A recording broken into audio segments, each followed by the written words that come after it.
If you've got a voice, then pull up a seat. Real talk drops with every beat. No echo chamber, no disguise. Welcome to the Dead Mike Society. This is John. This is Dan. Welcome to Dead Mike Society. So what is going on? Okay, so I want to do something a little unusual. I want to read you just a little bit of an article about this OpenAI cyber attack. So the AI basically attacked another AI agent when it was in like a sandbox. Like it was supposed to be very secure. Mm-hmm. And so I want to get your opinion. Okay, cool. So you're going to read it and... Yeah, I'm not going to read the whole article. I'm just going to read a little bit. But I just want to know what your thoughts on this. Okay. So OpenAI has revealed some of its most advanced AI models went rogue and hacked a startup after it lost control of them during a security test. The ChatGPT maker said its agent, the AI system, which can operate alone after human instruction, was being tested in a controlled environment, but after finding weaknesses, was able to escape the test limits.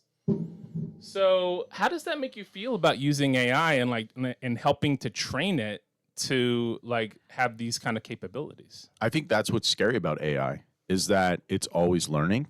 Yeah. And it's able to go rogue because are you able to really stop it? And we put in all of these questions. Like I know so many people that ask AI everything. I know a few people where I saw this little comedy video where it was like they walked into like a 7-Eleven and it typed to, ChatGPT, I'm in a store, what do I say? And it's like, say hello. It was like that. Right. But people are starting to use AI like that, but also on the extreme level. Like I know people who are using an AI and a second AI, and it's like they're questioning one AI with questions from the other AI to try to see how far down the AI. It's like Inception. It's like a mirror facing a mirror, just goes into infinity. Right, and it's like you're trying to see who's the grandmaster between these AIs, and you're trying to outwit one AI with the other. Well, what do you think of this? And how about if it was this? And how about if we tweak this? So I can see how at a certain point AI may be able to develop this power to go rogue and do damage because people are feeding it evil things as well. I mean, people aren't just going to AI like, hey, AI, tell me how to be better at life, how to be more formal. You know what I mean? People are going like, how do I hide a body? How do I get rid of, they're asking these questions. I mean, they're literally going like, AI, how do you rob a bank? Wow. So I don't know. Okay. So, I personally am one of those people. I don't ask to say hello, but I use AI pretty extensively when I have a kind of existential question or a psychological question or at work, what's the best method to use. This system that hacked is what they call one of the more advanced models. So this is not a what do they call it? A chat generative. I forget what the word is, but basically what ChatGPT is, Gemini, these are large language models. That's what they are. Yeah, large language models. Okay. But these AI are more designed to figure out information. It's like a way of creating something that hasn't existed before. So in other words, becoming creative, like a human would. I mean, I see that with the music apps too. So I know you're saying with these are different than those, and they're starting to be more human-like because they're able to learn your mannerisms from your chats, and it saves your logs. And actually, there's a setting in there that you can set for it to remember kind of your premise of what you're asking. Yes. And also, you can set a setting for it to kind of get rid of the BS. That's another setting that I had watched some video was talking about Claude, for example. And it was going if you go into settings and you tell it to limit its output, limit how it's going to respond, then you can get it to more of a real state other than it giving you like the AI jargon. Like, for example, when you get an email that was written from someone who used AI, it's usually redundant. It's usually like, I hope this email finds you well. I hope that at some point when you read this email, you realize how wonderful you are and how special this birthday is. And I hope to see you this year. You know, it's like too much. It's like you're going to an amusement park and you're going like, hey, Charlie, you don't write like that. Right. No, exactly. I know exactly what you mean. Now, would you think less of me for having turned that feature on Gemini? Like, because I do have that feature set. Like, I don't write emails with AI, but I do have the feature where it remembers features about me. So it'll say like, oh, you're this job, and oh, you have this many kids, and you know, like it kind of remembers and is able to give me what I perceive as like more personalized advice. Like, do you think that I'm like a less of a person for doing that? This is what I think. First, I don't think you're less of a person because you've already put in the hard work. You've already not had AI, and you figured out how to do it. So you've already written emails. You've already accomplished so many tasks, so many goals. So in your situation, you using AI, it's kind of like you're mixing it up now. Because if AI just disappeared off the earth, you wouldn't be one of the people who would be struggling to make it work. But someone who was born in, 2010, and they're using AI, and they've never done anything. They haven't really written emails, and they haven't really been on the life adventure, and they're reliant on it. I look at them a little bit less because I'm going, hey, if AI ceased to exist, would you be able to communicate other than bruh? Bruh, my kids love that. Yeah, that's like definitely like a Gen Z kind of thing. Yeah. Okay, so do you think? Well, okay, I personally feel like AI has improved my life. I mean, it's very interesting if they were to like ban AI, from the world, and like what you're saying is that the people who were born like since AI's inception, right? Like, how long has AI been around? I mean, I know we don't know the exact date, but like it's been about like 5 years, right? Like, am I wrong? I would say AI started to hit the scene around 2020. Yeah. Okay. So it's about 6 years. Okay. So, so people who are, like using AI, okay. Let me tell an anecdote. When I was in school, okay, I was in trigonometry, and they had a parent meeting, and everyone was upset that we were using calculators, like these graphing calculators, right? Because like in trigonometry, you're supposed to graph triangles and figure out angles and sine and cosine. And like I had a graphing calculator, and they were like, how come you're not teaching the slide rule? And like parents were really upset, at that. And so the teacher was like, look, that's not the future that we're preparing children for. So in your estimation, do you think that like AI is the future, or do you think that like this article, like the fact that it's starting to break out of its cage, so to speak, is like signaling that we're going to have like huge restrictions on AI? Like, what's your feeling? I think AI is the future. I think there's a couple, hurdles that it has to jump over. So I'm not against professors and people teaching their classes going like, hey, you need to start using these AI tools because they're not going anywhere. And if anything, they're going to be getting stronger. So I'm going like for it, just like how they were going for the Texas Instruments or whatever the graphing calculator was at the time. Yeah. I'm for that also, but you still want to learn the other way. So you still want to have like people able to write, people able to read, and like the simple things that you want to keep the complexity. What about handwriting? Like, we don't handwrite anymore, and I don't think they teach handwriting in school anymore. So like, is that something that is that similar in the sense of like, well, like we should know how to handwrite? And by handwriting I mean cursive. I mean like the curly script. I mean the cursive I don't think is as important. I mean, it's cool to know that, but it's also like cool to know calligraphy. Yeah. Yeah. You know what I mean? So I'm not worried beautiful about cursive. I'm more going like, can you just write a paragraph? Right, but the reason why I bring it up is because I question, like, is like the slide rule and cursive and like Plato, okay, he thought that books were going to ruin the young. Like that was his, because they didn't really have books in a like mass production kind of system. Like it was for the very, very elite if they had books at all. And so he was very concerned that it would corrupt the youth because they wouldn't think like critically. You know, they wouldn't use their minds. They would basically read what's on the page and accept whatever they were told. And so he thought that that was like a real disaster. And it's been like, I don't know, like 2,000 years and we're good. So like, is AI like the same system where it's like, okay, it's something that's new and we're going like, this is going to weaken the youth, but maybe we're just in that like initial period where we're sort of like on a learning curve and it's actually going to integrate and become like a superpower? I think that could happen. I mean, I definitely think that AI has all of the symptoms to get people addicted. So it's able to be easy to use.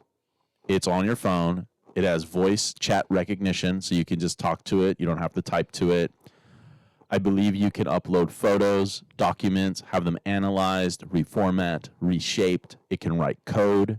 It can upload code. It can give you pictures, photographs, music. It could get your airline tickets, book hotels, et cetera, et cetera. So I can see the world being addicted to AI in 5 years. Yeah. No, Absolutely. I agree with you. Yeah. Like I'm going to start seeing people with ChatGPT, tattoos on their neck, you know what I mean, or on their whatever. Now I think they do it on their cheek. But I'm just saying, like I think that's coming soon, where people are just going to be, repping their AI. Like this is I do chat, or I do, like you said, Gemini or whatever it is. There's going to be new ones. I just want to touch, and the audience, you can Google this. There was a time traveler, apparently, who came to visit and took a lie detector test. And he said that AI is going to run the world, and it's going to be called light. And it's going to be in the year 2030. And that there won't be individual countries, that it'll be one world government. Yeah. And United States will be in District 3, and Los Angeles will be completely underwater and have relocated. So there'll be a new Los Angeles will be the name of it. So anyway, I can't recall the company that did it, but if you Google this guy from 2045 who visited, you got to take it with a grain of salt. But it was interesting because he did talk about this AI of the future and it running the world, and no more currency, like no more cash. Everything would be a microchip that you had implanted into your hand. And that would be for your health insurance and for purchasing equipment. I could see that, because right now when I go and buy something, I tap my card. Like, you don't have to insert it. You don't have to swipe it. Like, it's basically like a chip. So if you carried it on your person and it became like personalized to you, I could definitely see how that would work. Yeah. I mean, it just seems like that is going to start to interface with AI, that's just the next step. So like you have the AI, and the AI can do all these things. Well, why can't AI do your banking, your investing? Why can't it run your portfolio? Why can't it order groceries for you? Why can't it deliver them? Like, I feel like that supply chain, it's all connected, and they're starting to make it the interface where everything kind of goes on top of each other. So, okay, the reason why I use AI so prolifically is because I understand that it's going to make some mistakes, but humans make mistakes. So, like, if it did my banking for me, if it shopped for me, it might order wrong. It might transfer funds from my savings to my checking, and I don't have enough to cover it, or vice versa. Transfer checking to savings, and now I can't cover a check that's been out. So the fact that it does make mistakes, I think I understand why it's so slow to go into those arenas. Right. It probably exists in a much like higher, bigger, powerful system for the elite. I bet they have like the most amazing AI, and it just does like so much more. But it probably, uses so much resources, and it's probably dedicated like exclusively for them. So like Mark Cuban, Yeah. like those guys, like Trump, like Musk, Leary. Yeah. Yeah. I bet they have like some really amazing AI. But back to your point about this gentleman, my understanding with lie detectors is, does the person believe that this is the case, right? Like, I'll use another example. Like, people, like every night I drive home and I listen to Coast to Coast, okay? And it's a very like eclectic kind of news source that like they summarize the day, but on Thursdays they have a UFO report. They have people who report seeing things in the sky, strange lights, things like that.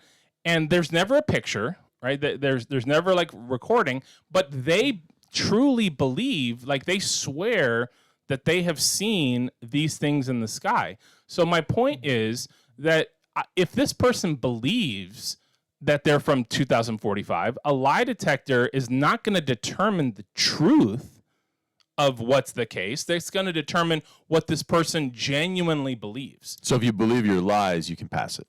Right, and I'm going to give him the benefit of the doubt. I don't know this That gentleman. reminds me of Seinfeld. If you believe it. If you believe it. Right. Yeah. Funny, you know what he says about those lights in the sky, by the way? What? He says that those lights are actually other time travelers. Like the other spacecrafts that we see coming, it's not actually aliens. It's other time travelers, and that since 1981, the technology has been available, but it doesn't go public until August of 2028. So in the very near future, we'd be able to see if the guy is making up stuff. I mean, I'm not saying all his reports are accurate. The guy could be just, getting views, right, on the internet, and that's probably the case. But I just find it interesting that, someone wrote a story and he's putting out all these things, but with dates and times. Like, I think he says that Martin Luther King's, it's like a great niece or a great granddaughter ends up being the U.S. president and the greatest president of all time. But again, if you look at some of the details, you go like, wait, if there's no United States in the future, then how do you have a president if it's a one world nation? Right. So like that didn't make sense. And then also she would be less than 35 years old. So you have to be 35-year-old to run for president in the United States. Right. So there was a couple things that when I was looking at it, I was going like, wait a minute, could this be accurate? But maybe in the future there's new rules. Yeah. And how we were talking about dinosaurs, not to go on with this bogus story for the whole show, but he had said there was zoos that had velociraptors and T-Rexes and all that stuff down the road. Now, does the fact that we know, okay, let's just for argument's sake, say this gentleman is correct, okay? He comes back, he lets us know all this information. Does the fact that he's telling us make this like a fatalistic situation where it's going to happen because he said it's going to happen, or is it possible to change the future because we know what's coming? So, for example, AI is going to rule the world. Well, could we put restrictions on AI, or is it inevitable? Like, what's your feeling about like the future and how it evolves? Like, is it something we can change, or do you believe that like the entire history of the universe is sort of like created at the very beginning, and like everything that has happened is sort of like part of a inevitable continuum? Oh, well, no, I don't believe in inevitable continuum. I think that there's free choice. So you get to decide. So that's part of the reason why time travelers, they don't make a lot of sense, because if they disrupted the space-time continuum by coming back and telling us things that happened, couldn't we then change the future? It's like, it reminds me of Back to the Future. Wouldn't things cease to exist? Like, how about if he was killed? Like, then what? You know what I mean? What happens to his future? I mean, you know what I mean? It just almost seems like it would create an issue.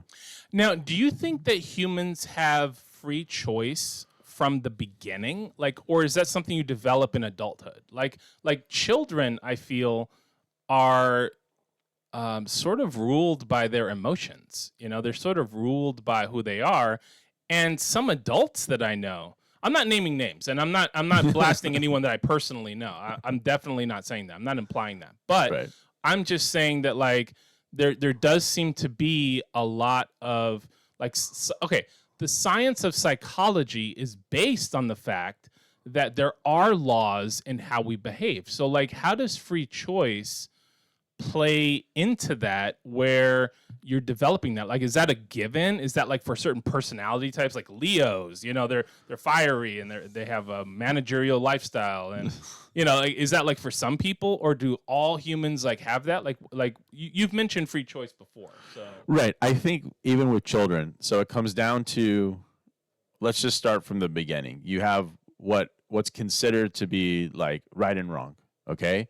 So if you set up children in this situation where it's like, are you supposed to, you know, hit the cat, right? There are some kids where it's like, of course I hit the cat.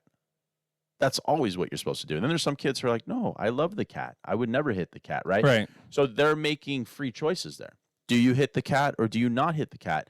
So some people are born kind of with this empathy, and they know that they don't want to harm animals. And then there's some people who are born without empathy, and it's like, yeah, I'm going to go after this cat. So I think that starts at a young age, and then you develop from there. So yes, you have, you don't have a lot of control over your emotions. So that's why some children are born with this like ability to just cry and scream and be so upset. And there's other children who are born and they don't really cry that much. They're not really that upset, but that part is not free choice. That's just what you're born with, your temperament. personality. Well, I'll call it temperament. Temperament. Okay. So you can't really control your temperament when you're that young. But as you get older, you start to find tools to control your temperament. But there are adults that you can tell that when they were children, they had bad temperament. Because today, they still have a bad temper.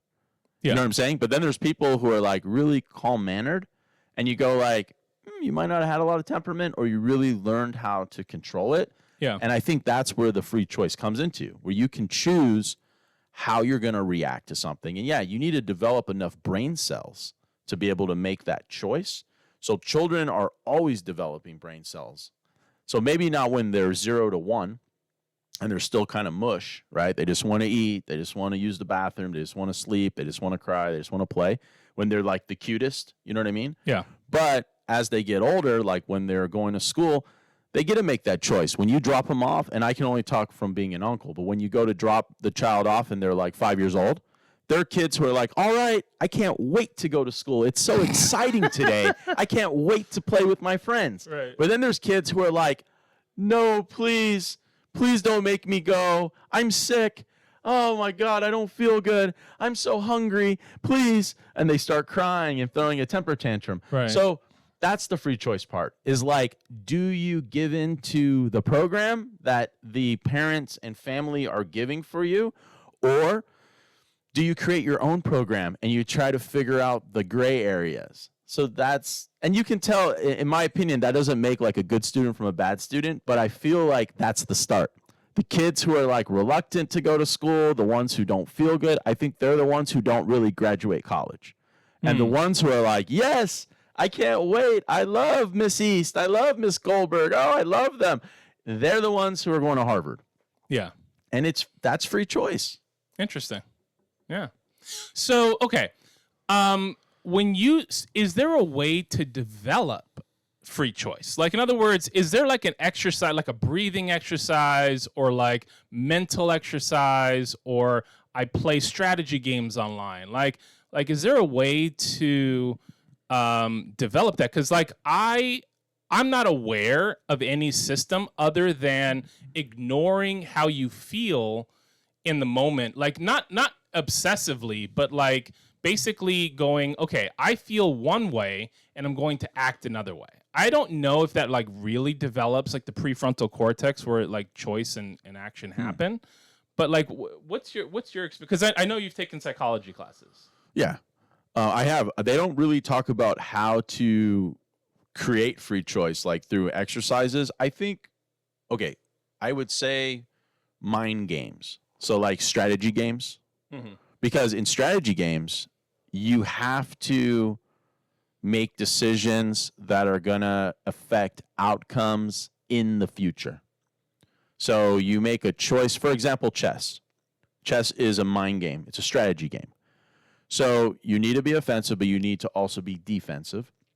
But you need to set up pieces in a way where you are calculating, if my opponent moves A, B, C, D, I will be able to move A, B, C, D to capture the king or capture the middle of the board or capture center control, etc. So using that game, you can develop like thinking for making choices down the road.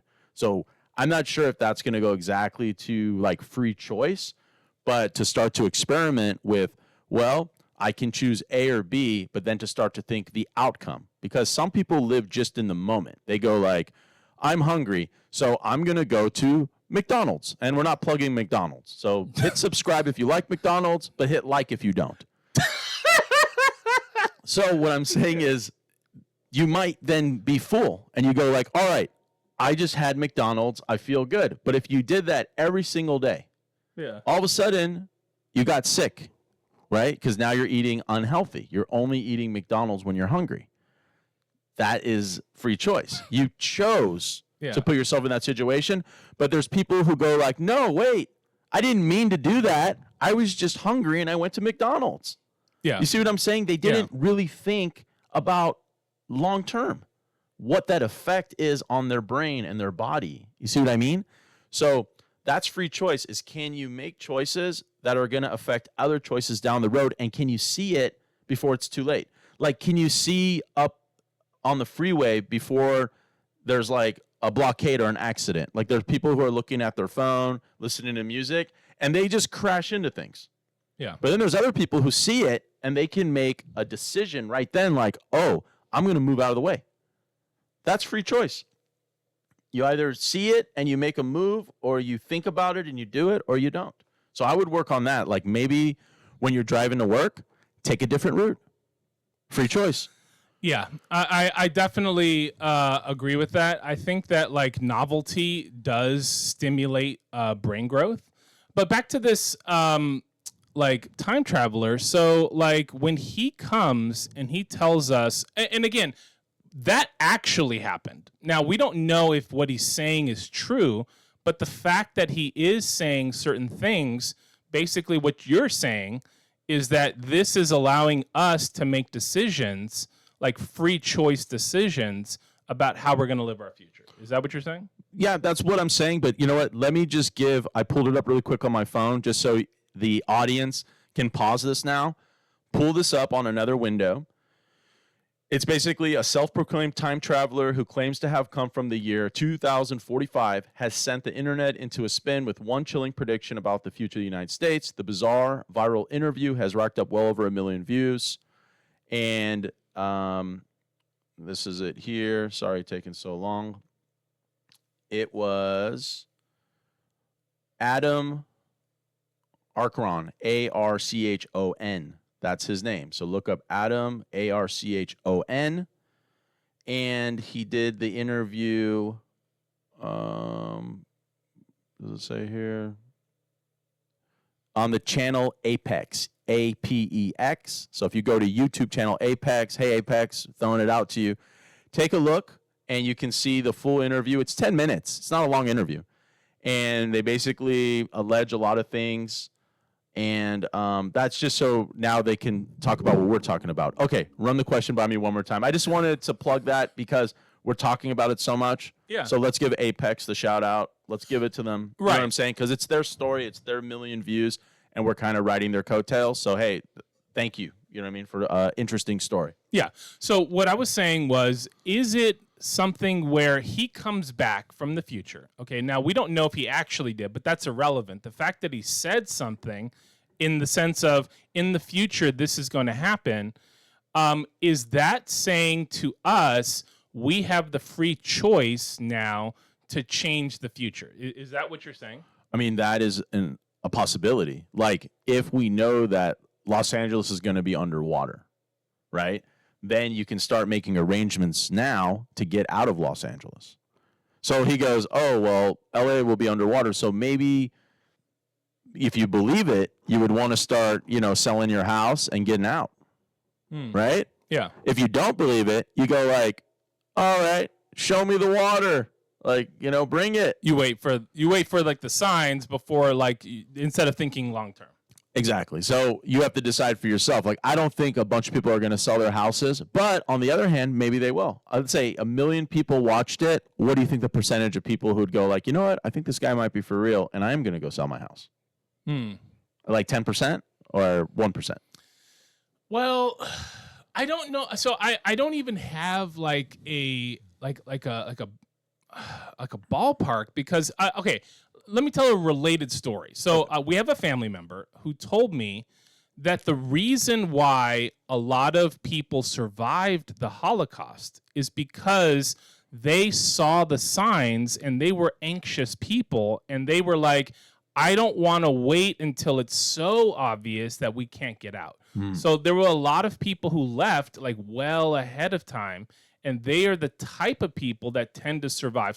So this family member is a big proponent of being anxious, of looking ahead and going like, okay, if I see something that makes me uncomfortable, I'm going to make the change because she doesn't, I said she, so we know. Well, she doesn't mean anything anymore. Right. Right. So it doesn't matter. Right. Because she could be he. She could be like, he. you know what I'm saying? Not really like you're whoever you want to be. Yeah. Don't get me into the whole thing. But you know what I'm saying. Yeah. He, she, whatever. We, right. they, them, but there. So it relates to what you're saying in the sense that, like, there have been people in the past. Now, I don't know what percentage survived and what percentage didn't, and I have no idea who would. Now, the thing I would have to consider is, is Apex a reliable place? Is believing in the future a reliable place? Like, how many, like, so many things would have to come into play. And do you want to move from where you are? Or, because I'll give you an example, right? Some people live in hurricane areas. Some people live in tornado areas. There's just a bunch of them in Kentucky. Some people live in blizzard areas, and they're like, I'm not moving. I don't care what happens. This is my home. You're going to have to kill me. I'm not leaving, right? So I don't know how many people. Now, LA is a very laid back kind of place. So I don't know. To answer your question, I have no idea what percentage. I mean, like, I would say maybe like 20%, but that's like, that has absolutely no weight. 20%, that'd be like 200,000 people.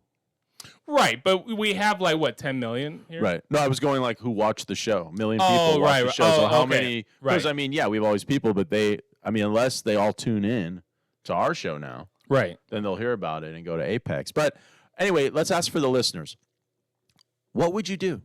So there are the signs that LA is going to be underwater. Where would you go? What would be the higher ground, really? And how would you get out? I mean, think about the infrastructure. Everyone's trying to leave. If you waited till it was already, a couple feet of water, I'm assuming that the reason LA would be underwater would be from the ocean, right? Global warming, like melting the ice caps. Well, I don't know if it's global warming. I would say just like water rises. So yeah, maybe you're right. You can call it global warming. I just know that global warming is like not proven to a certain extent. Okay, so I don't want to call it global warming because I know that the Earth goes through transitions. Okay. That's not based off of greenhouse gases. So there's some classes that I've taken that focus only on greenhouse gases, and they basically claim that as we create more carbon, the planet heats up and things die. But I don't believe that exactly because I know that the planet has had ice ages. I know that we've had issues with our solar, like our outside solar protection. Yeah. Where like at different points there was like huge holes. Ozone, but huge holes in the ozone. But then those holes got smaller.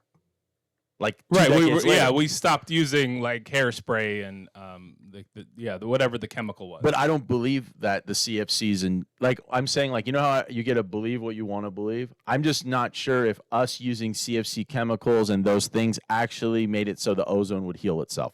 I think that our planet, this is just my opinion, has an ability to heal itself, just like kind of like how we get hurt and then we can heal our wound. Yeah. I think the planet can heal itself too, and it goes through these transitions. So the planet does get hot, the planet does get cold. Okay, so taking that example, right? Like if I can heal as a human, should I be a cutter? Should I be someone who just takes a razor blade and cuts their arm and just goes like, well, it's going to heal, and I'll just do it again and deeper and deeper? Like, in other words, is it our job as stewards of the planet to go, hey, you know, it may heal, but we don't want to do excess. We don't want to get behind the cart and push. Like, the cart is moving, but we don't want to get and push it over the edge, right? Like, is that something that resonates with you, or am I off on that? Well, I think, like, for me, it doesn't make sense to cut yourself and then wait for it to heal. That's kind of, I think, like an emo thing, like to want to hurt yourself. But if another person was like, hey, I cut myself and it's fascinating because they're looking at it through a microscope and one day they want to be a scientist and this is what they're doing as a teenager, I'm not 100% against it because I'm going like, well, I hope it doesn't get infected. But on the other hand, if you're so fascinated with your wound healing and it's going to make you a better person, then cut yourself. Right, but my point was, should we be cutting the ozone of the Earth? Should we be cutting the polar ice caps? Like, in other words, you know, the planet may heal, but should we get behind the cart and push? Like, should we go, well, we'll just we'll just make the planet hotter and, you know, we'll just do chemicals and, you know, things that harm the Earth, knowing that, well, it's just going to heal. Like, that's the analogy. But the thing is, do we really know that that is accurate? Because I feel like some of that is biased, that they go like, oh, well, you know, you're ruining the Earth. Like, look at how hot we are. If you look back, 100 years ago, we weren't as hot. But then you go like, well, 100 years ago, you had analog, and now we have digital. So is there any way that analog technology would measure things differently with lead than digital technology? Like, I have questions about the books, like how we got certain numbers and then we changed them. One example, not having to do with the Earth, but is like cholesterol. There was a time in our recent history that when you would look at cholesterol, higher cholesterol made sense. Yeah. Then we changed, and when I say we, I'm saying science changed the way that we rate cholesterol. There was like a new format. So now people are like, whoa, your cholesterol's too high. You have to get on statins. You have to get on this medication. Wow, your cholesterol's through the roof. But if you went back 10 years before that, that was all right. You could have high cholesterol. Yeah. So the same thing, I think, with the way that we're measuring the Earth's heat. Earlier, they didn't have the same technology. So they're going like, well, we're only, whatever it is, averaging, let's say 91 degrees. I don't know. I'm making up a number. And then you fast forward to now, and they have this like very accurate digital. They have, a satellite, and they're going like, no, it's not, 90, 91. Now it's, 90, 93, 94.6. And it's going like, whoa, we're up a couple degrees. Like, it's overheating. Like the world's on fire. Yeah. So okay, you're not saying that it's like an accounting error, but you are saying that it's possible that it's an accounting error. Is that what you're saying? Or are you actually saying that that's what it is? No, I'm not saying that that's actually what it is. What I'm saying is that it's possible. If we could only use the same technology now, that's what I'd want to do. Measure things how we measured it every year in like the almanac currently. So use the same technology, and I want to see those numbers. Because when you use new tools, you get new results, I feel like. Because it's more modern. I'm not saying now I'm not saying then it was not accurate at all, but I just feel like now it's more accurate. So if you run them against those numbers, I'm not sure I'm buying it. But in 10 years from now, let's look at the numbers that we have from current technology, modern, and see if it's similar, if we're really increasing at the same rate. Because that's really the question. If we really are heating at that rate with more carbon, then let's see what the outcome is. I think if we have more carbon, we would have more trees because plants breathe carbon. They breathe carbon dioxide. Thus, we would actually have more oxygen, right? Because the trees then would release oxygen into the world. So if we really are having too much carbon, it might be a good thing because then we'd have more plants. If we get rid of all the carbon and it's like, hey, we did it. We're a carbon-free planet. Wow, we have no trees. That sucks. Yeah. Now we have no oxygen. Right. So we got to be careful what we wish for because I wouldn't want a planet with no carbon. It'd be hard to breathe. It'd be hard to breathe. All right. Well, this is John. This is Dan. This has been Dead Mike Society. If you've got All right, a we'll see you voice, next time. then pull up a seat. Real talk drops with every beat. No echo chamber, no disguise. Welcome to the Dead Mike Society.